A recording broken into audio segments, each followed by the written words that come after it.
পাকিস্তানের হুম্বিতম্বি যেন থামছেই না। এক তো ভারতের মাটিতে জঙ্গিদের স্পষ্ট মদত দিয়েছে যাতে জঙ্গিরা নির্বিচারে এরকম নক্কারজনক ঘটনা ঘটাতে পারে। এরপরেও যখন লন্ডনে পাক হাই কমিশনের সামনে ভারতীয়রা বিক্ষোভ দেখাচ্ছেন, প্রবাসী ভারতীয়রা বিক্ষোভ দেখাচ্ছেন, তখন অ্যাটিটিউড দেখুন একবার বডি ল্যাঙ্গুয়েজ। পাক কূটনীতিক, একজন কূটনীতিক, একজন ডিপ্লোম্যাট, তার বডি ল্যাঙ্গুয়েজ এরকম। বিক্ষোভের বদলে কি করছেন না, বিক্ষোভের বদলে তিনি বায়ুসেনার পাইলট অভিনন্দন বর্তমানের ছবি হাতে কি ইঙ্গিত করছেন? বিক্ষোভ দেখালে গলা কেটে দেওয়া হবে, সার্জিক্যাল স্ট্রাইক করলে, এয়ার স্ট্রাইক করলে গলা কেটে দেওয়া হবে, এতই সহজ। কিন্তু এই ইঙ্গিত, ডিপ্লোম্যাটের এই ইঙ্গিত কিভাবে, এর পিছনে কি আছে, দুদেশের সম্পর্ক এখন ঠিক কোন জায়গায়, এই ধরনের ইঙ্গিত একজন ডিপ্লোম্যাট করতে পারেন? আমার সঙ্গে রয়েছেন অবসরপ্রাপ্ত সেনাকর্তা ব্রিগেডিয়ার প্রবীর সান্যাল। প্রবীরবাবু, আপনি কিভাবে দেখছেন? না দেখুন, যেটা হয়েছে ক্লিয়ার কাট পুরো ওয়ার্ল্ডকে জানিয়ে দিয়েছে যে এর বদলা আমরা নেব, কিন্তু এর বদলা কিরকম ভাবে নেব সেটা বলেনি। এখন আমরা যেটা দেখছি, আর্মি, নেভি, এয়ারফোর্স তিনজনাই প্রশিক্ষণ করছে পাকিস্তানের উপরে হামলা কিংবা জবাব দেওয়ার জন্য। পাকিস্তান জানে যে ইন্ডিয়া খুব একটা স্ট্রং রেসপন্স দেবে, কিন্তু কোথায় দেবে, কিরকম ভাবে দেবে সেটা জানে না। তা এখন পাকিস্তান এইসব ড্রামা করছে। আমি খুব খুশি যে ওরা অভিনন্দনের ফটো নিজের এম্বাসিতে রেখেছে, তার মানে ওর যে কত সম্মান আছে এতেই বোঝা যায়। তা এখন ওরা এইসব ড্রামা করুক, ইন্ডিয়া যে রেসপন্স দেবে ইন্ডিয়া ক্লিয়ার কাট বলে দিয়েছে। আর এখন কি নাই, আর্মি, নেভি, এয়ারফোর্স তিনজনাই ওয়ার প্রিপারেশন করে দিয়েছে গত 2-3 দিন ধরে। এখন কোথায় ইন্ডিয়া মারবে, তেমনি এই বডি ল্যাঙ্গুয়েজের মধ্যে কোথাও কি আপনার মনে হচ্ছে যে ভয় রয়েছে একটা, যে ভয়কে চাপা দিয়ে উদ্ধত্ত দেখানোর চেষ্টা চলছে? পসিবল, কেন কি পাকিস্তান জানে যে এইবার ইন্ডিয়া যেরকম রিয়াকশন দেবে সেটা বালাকোটের চেয়েও বড় আর বেশি হবে। আর ইন্ডিয়া ইন্টারন্যাশনাল দেশেদের বলে দিয়েছে যে এর আমরা শক্ত বদলা নেব। আর সব বড় বড় দেশ, ইউএসএ, ইউ, ব্রিটেন, কানাডা, এরা সব ইন্ডিয়াকে সাপোর্ট করছে। ওরা এই যে নৃশংস মানে ভাবে এই 26 জন ইন্ডিয়ান টুরিস্টে মেরেছে, সব দেশ এটাকে কন্ডেম করেছে।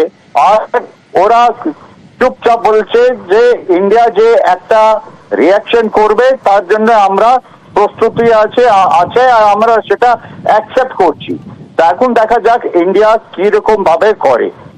গতবার যখন আমরা বালাকোটে করেছিলাম, জানতে ইচ্ছে করছে যে এইরকম একটা বড় স্টেপ নেওয়ার আগে থেকেই পাকিস্তান নিশ্চয়ই ভেবে রেখেছিল যে এটার এক ব্যাকফায়ার হবে, এটার বদলা তো হবেই।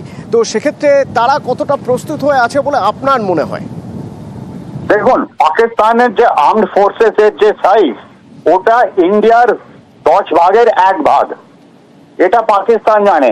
পাকিস্তানের কাছে পয়সা নেই ওয়েপন সিস্টেমস দের মডার্নাইজ করার জন্য। যেমন আমরা ইন্ডিয়া আমাদের ডিফেন্স ফোর্সেসদের আপগ্রেড করছি, মডার্নাইজ করছি, পাকিস্তানের কাছে সেই টাকা নেই। পাকিস্তানের কাছে সেই পুরনো ইকুইপমেন্ট আছে, আর ওরা ইন্ডিয়াকে ভয় দেখাবার চেষ্টা করছে যে আমরা এই যেই ইন্ডিয়াকে আমরা পরাস্ত করতে পারবো, শাস্তি দিতে পারবো। ওদের কাছে যে ওই পুরনো 2-4টে F-16 আছে যাদের অবস্থা খুব খারাপ, তার স্পেয়ার পাকিস্তান পাচ্ছে না। ওরা স্মাগল করে, অন্য দেশ থেকে স্মাগল করে এই ওয়েপন, এই প্লেনস গুলোকে মেনটেন করছে। আর আমি তো বর্ডার, তাহলে কি মনে হয় যে সেনার উপর ভরসা, শুধুমাত্র সেনার উপর ভরসা না করে শ্যাডো ওয়ার অর্থাৎ জঙ্গিদের উপর, স্লিপার সেল যারা রয়ে গেছে বিভিন্ন জায়গায়, তাদের উপর বেশি ভরসা করছে পাকিস্তান? না, পাকিস্তান নয়, পাকিস্তান আর্মির ফিলসফি হচ্ছে death of India by 1000 cuts. ইন্ডিয়াকে ছোট ছোট আঘাত করতে করতে আমরা ইন্ডিয়াকে পরাস্ত করব কিংবা শেষ করব, এটা কোনোদিন পাকিস্তান করতে পারবে না। পাকিস্তানের যেরকম অবস্থা, ইকোনমিক অবস্থা আজকে আছে, তারা নিজের দেশের লোকেদের খাবার দিতে পারছে না, তাদের কাছে ফরেন টাকা নেই নেসেসারি বড় ইম্পোর্ট করার জন্য। তো পাকিস্তান তাও ইন্ডিয়াকে খোঁজা, তারা বেশ কিছুটা ব্যাকফুটে, এটা তো প্রমাণিতই।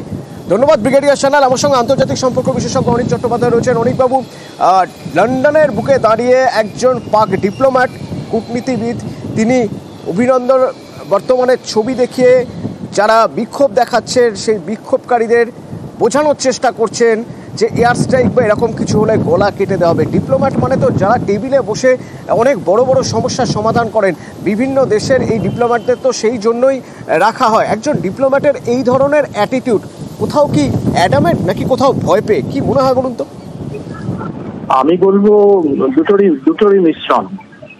অ্যাডামেন্ট তো বটেই, কেননা একজন ডিপ্লোম্যাটকে অনেক সংযত ভাষায় কথা বলতে হয়। তিনি একটা দেশের প্রতিনিধিত্ব করছেন এবং ভয়ের কারণও আছে, ভয়ও পেয়েছে যে ভারত যেরকম ভাবে যা যা বিবৃতি দিয়েছে তাতে তো ভয়েরও যথেষ্ট কারণ আছে। কিন্তু তার সাথে আমি আরেকটা কথা বলবো, পাকিস্তানের ক্ষেত্রে কিন্তু এই বিষয়গুলো নতুন নয়। পাকিস্তান এরকম হুঙ্কার বরাবরই দিয়ে আসে যে এক্ষুনি এই করে ফেলবো সেই করে ফেলবো। মানে আমি 71-এর একটা বলতে পারি যে তখন ইয়াহিয়া খান বলেছিলেন যে 1000 বছর যুদ্ধ করবে, কিন্তু সেই 1000 বছরের যুদ্ধ 14 দিনে শেষ হয়ে গেছিল। এবং যুদ্ধ শুধু করবো না, আমরা কচুকাটা করে দেবো ভারতীয়দের, এরকম হুঙ্কারও তখন দেওয়া হয়েছিল। এটা পাকিস্তান করে নিজেদের জনগণকে, তাদের মনোবলটাকে একটু বাড়াতে এবং কোনো কোনো ক্ষেত্রে সেনার মনোবলও বাড়াতে এটা পাকিস্তান করে থাকে। ফলে এই যে ব্যাপারগুলো এটা পাকিস্তান করেছে অতীতে, এখনো করছে, ভবিষ্যতেও করবে। তবে যে প্রশ্ন, পাকিস্তান এই রীতিনীতিগুলো খুব একটা অনুসরণ করে না, কূটনৈতিক রীতিনীতিগুলো, এটা আমরা বরাবরই দেখেছি। ধন্যবাদ ধন্যবাদ অনিক চট্টোপাধ্যায় ছিলেন আমার সঙ্গে, আন্তর্জাতিক সম্পর্ক বিশেষজ্ঞ। একদিকে যেমন পাল্টা অ্যাকশন শুরু হয়ে গিয়েছে কাশ্মীরের বুকে, গতকাল 2, তারপরে আজ 5-7 জন, এখনো পর্যন্ত 7 জনের ঘরে ঢুকে অপারেশন করছে ভারতীয় সেনা। ঠিক তখনই দেখা যাচ্ছে লন্ডনে পাক হাই কমিশনের সামনে যখন পহেলগাঁওয়ের ঘটনার নিন্দা করে বিক্ষোভ দেখাচ্ছেন প্রবাসী ভারতীয়রা, তখন সেখানে পাক ডিপ্লোম্যাট যিনি, পাক কূটনীতিবিদ যিনি, তিনি বেরিয়ে এসে এমন আচরণ করছেন যে আচরণ নিন্দনীয়।